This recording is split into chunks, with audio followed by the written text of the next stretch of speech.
We are still in Mishnah number 6 of chapter number 6 of Pirkei Avos. We are nearing the end of this magnificent magisterial work, and we're studying the 48 ways that our sages have distilled and organized for us of how we can acquire Torah. We all want Torah.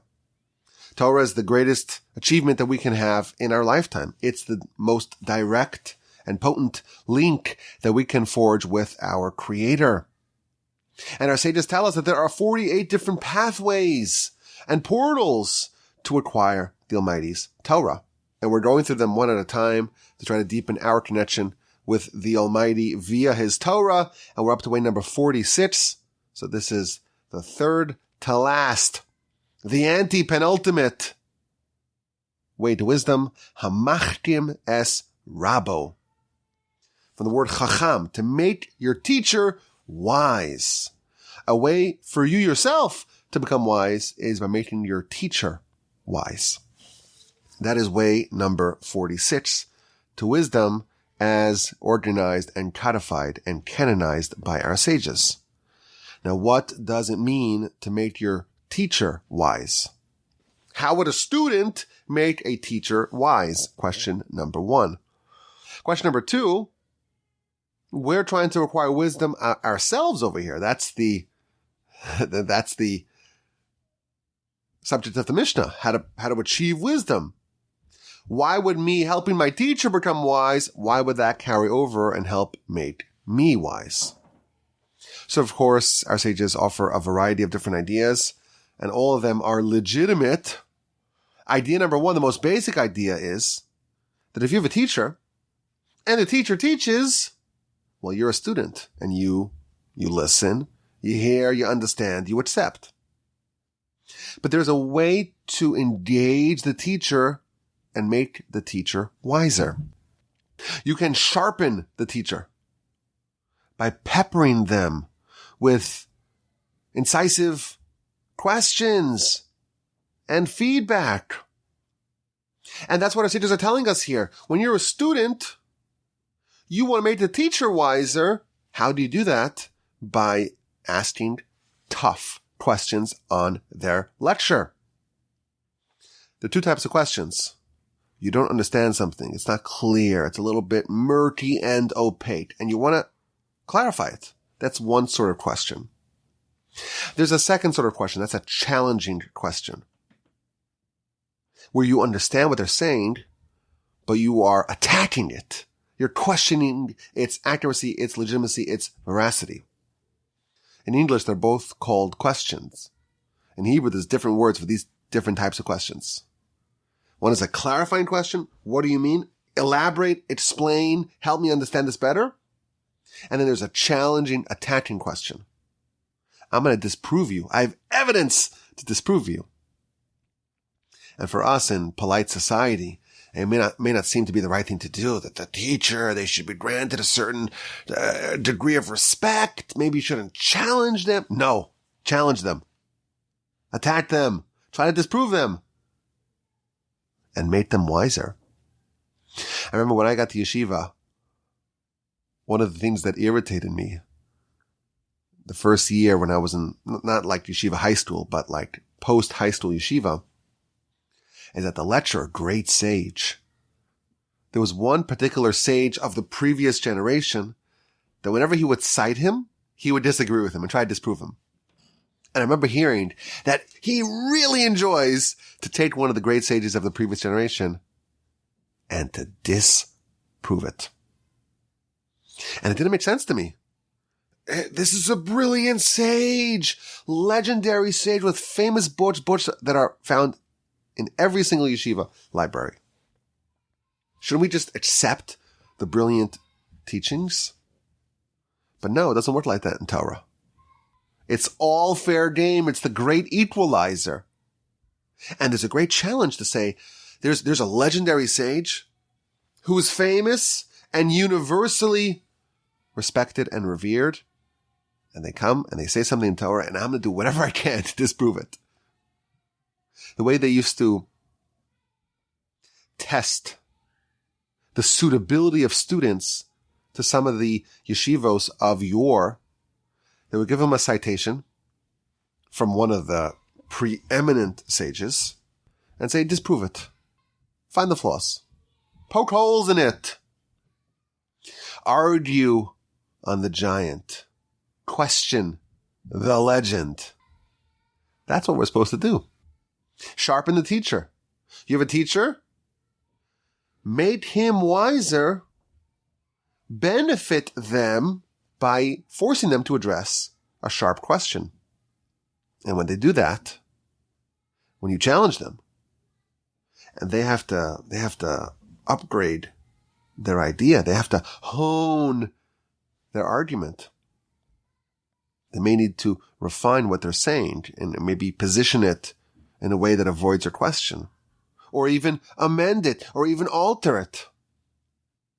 What you've done is that you've benefited the teacher tremendously because you challenged them. The Talmud has a very famous statement. We've mentioned this numerous times. One of the great sages said, I studied a lot of Torah from my teachers. But who taught me even more than my teachers? My friends, my colleagues, my peers.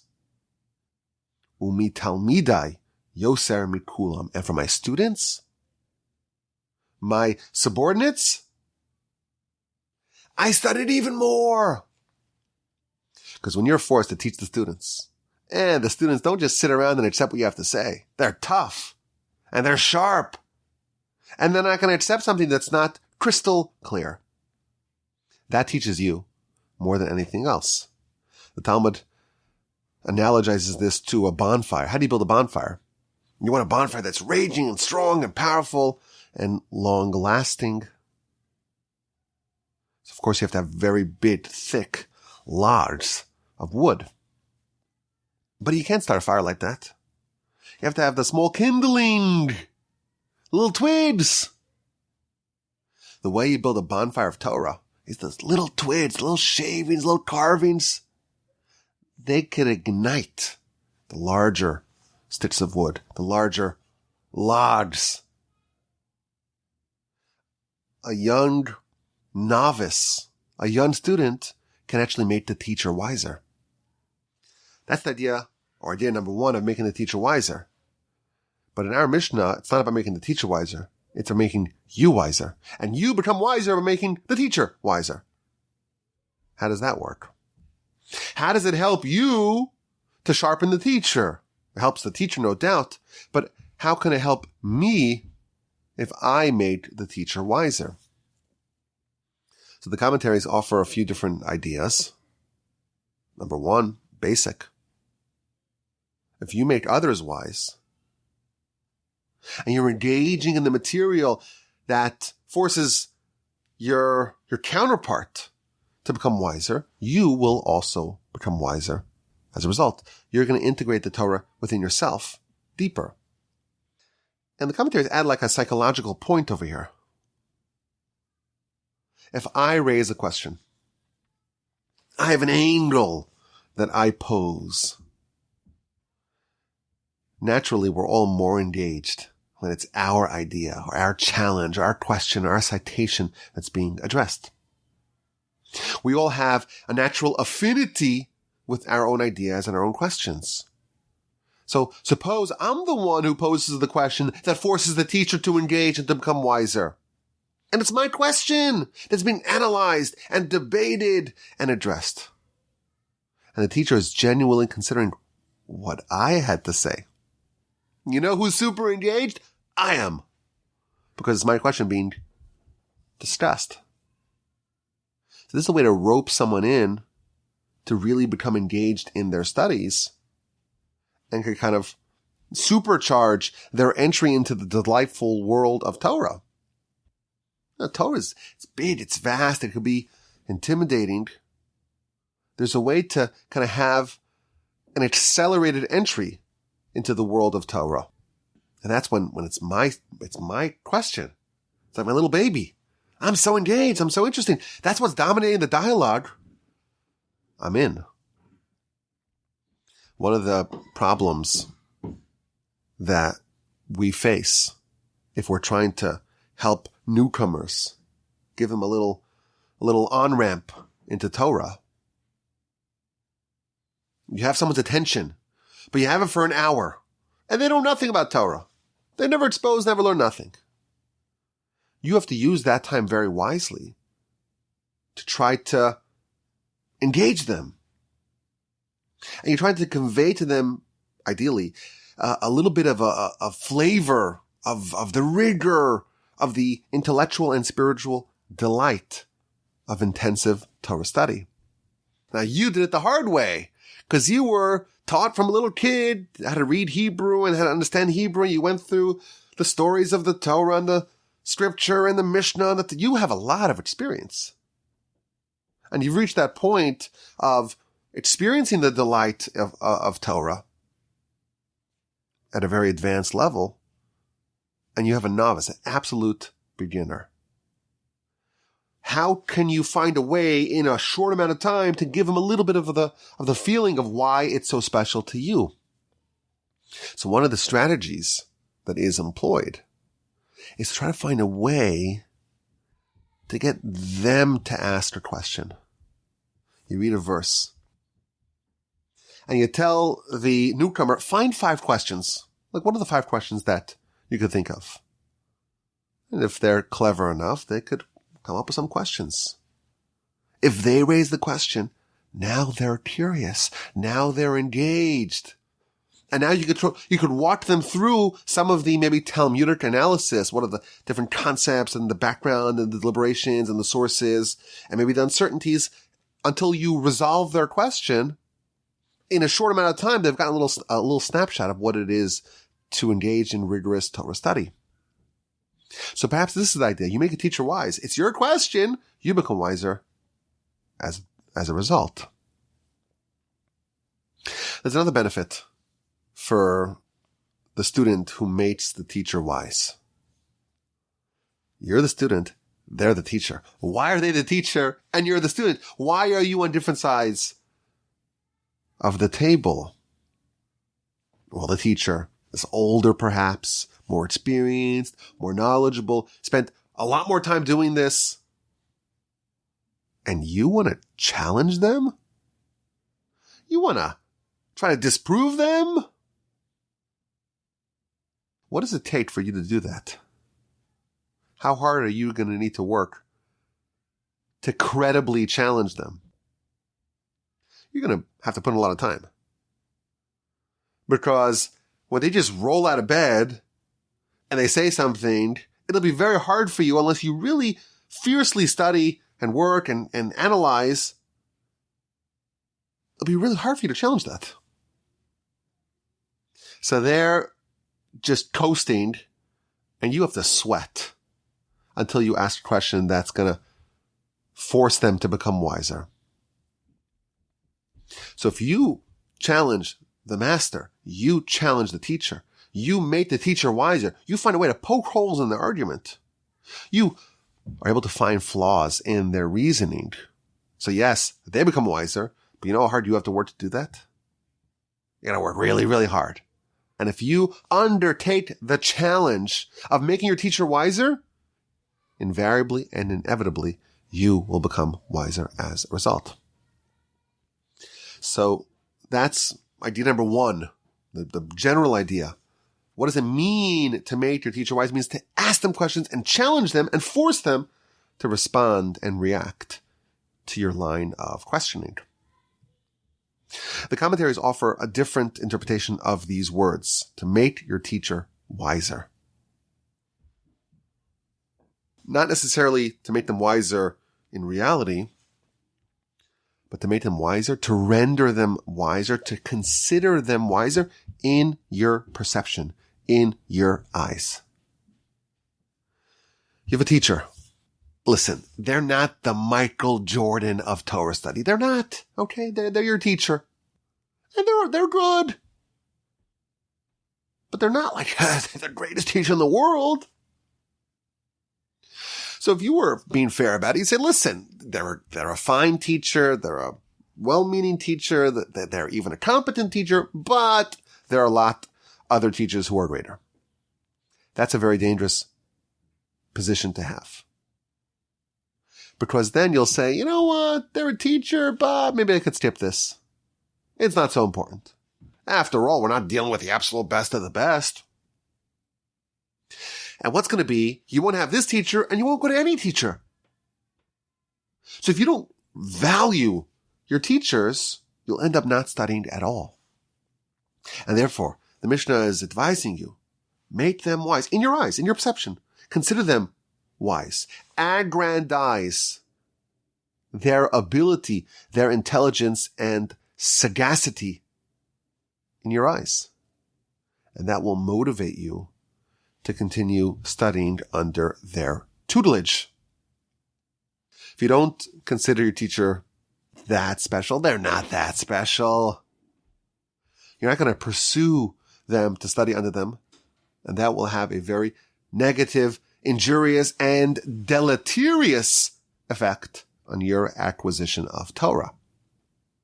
And thus, you ought to make your teacher wise. Consider them wise and talented and capable. Perhaps even exaggerate their greatness, and that will motivate you to study under them and thereby increase your wisdom.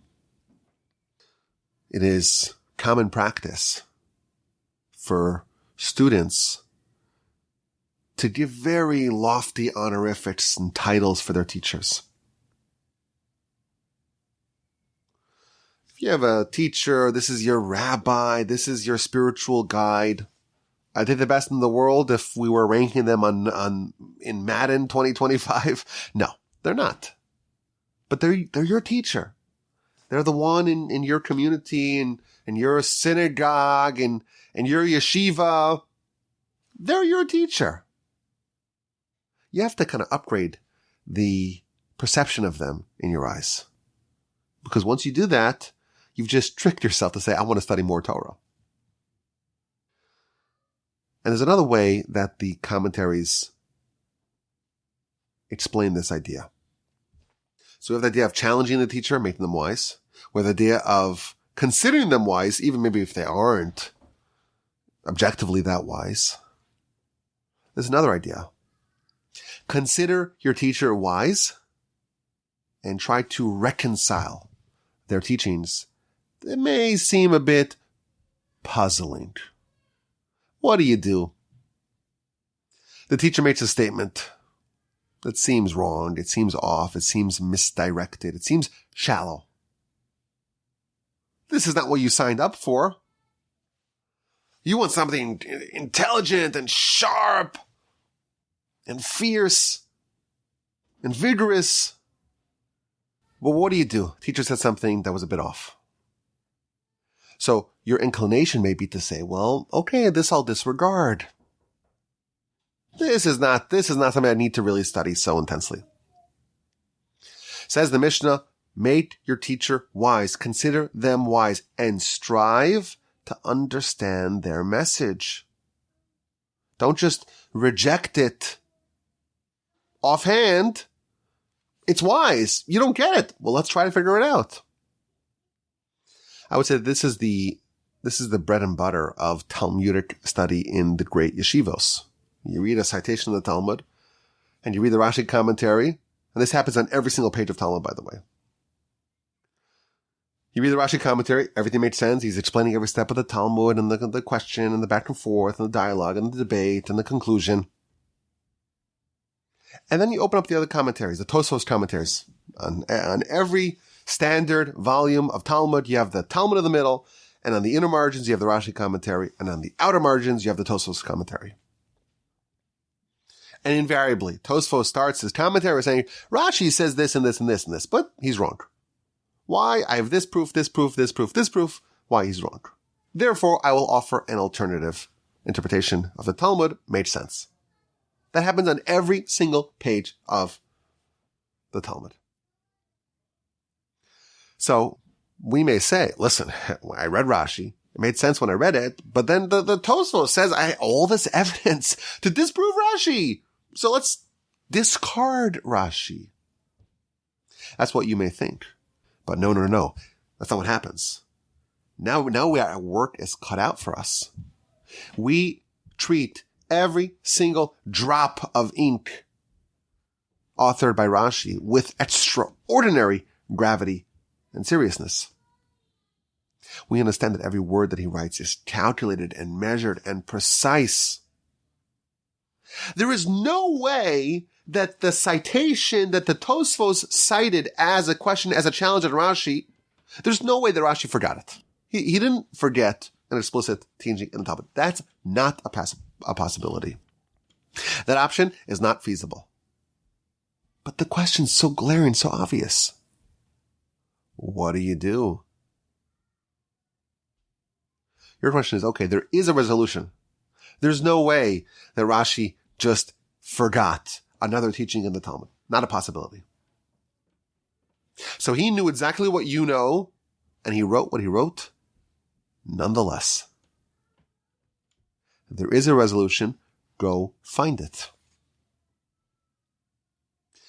If we were able to bring back the great Rashi to our room, and we read the Talmud with him, and we read his commentary with him, and we asked him Tosfos' question, he would have a response. He knew exactly what they knew, and he wrote what he wrote nonetheless. Our job is to figure out what that resolution potentially would be. Find the resolution and prove it. Consider your teacher wise. Don't consider that they're a dunderhead. Don't simply ignore it because you have a question and because it makes no sense initially. Consider them wise and toil to understand the message. If you do that, not only will the honor of the teacher be restored, that will upgrade your level of study. So we have two general approaches to understand way number 46. Machkim es rabo, sharpening your teacher.